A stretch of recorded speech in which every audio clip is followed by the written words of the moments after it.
গীত সংহিতা ৯১ অধ্যায়। যে ব্যক্তি পরাৎপরের অন্তরালে থাকে সে সর্বশক্তিমানের ছায়াতে বসতি করে।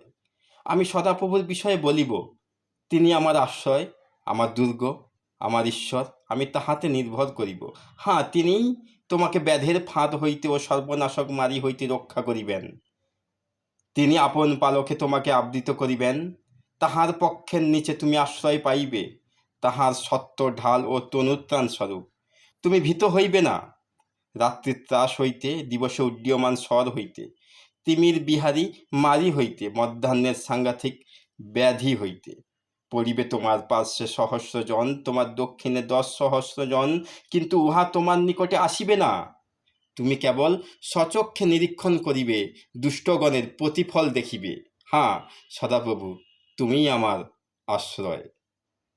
তুমি পরাৎপরকে আপনার বাসস্থান করিয়াছ, তোমার কোনো বিপদ ঘটিবে না, কোনো উৎপাত তোমার তাঁবুর নিকটে আসিবে না, কারণ তিনি আপন দূতগণকে তোমার বিষয়ে আজ্ঞা দিবেন, যেন তাহারা তোমার সমস্ত পথে তোমাকে রক্ষা করেন। তাহারা তোমাকে হস্তে করিয়া তুলিয়া লইবেন, পাছে তোমার চরণে পস্তরের আঘাত লাগে। তুমি সিংহ ও সর্পের উপর পা দিবে, তুমি যুবসিংহ ও নাগকে পদতলে দলিবে।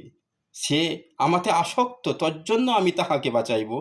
আমি তাহাকে উচ্চে স্থাপন করিব, কারণ সে আমার নাম জ্ঞাত হইয়াছে। সে আমাকে ডাকিবে, আমি তাহাকে উত্তর দিব।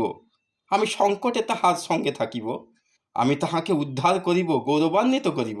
আমি দীর্ঘ আয়ু দিয়া তাহাকে তৃপ্ত করিব, আমার পরিত্রাণ তাহাকে দেখাইব। Amen, amen, hallelujah, hallelujah, hallelujah, hallelujah.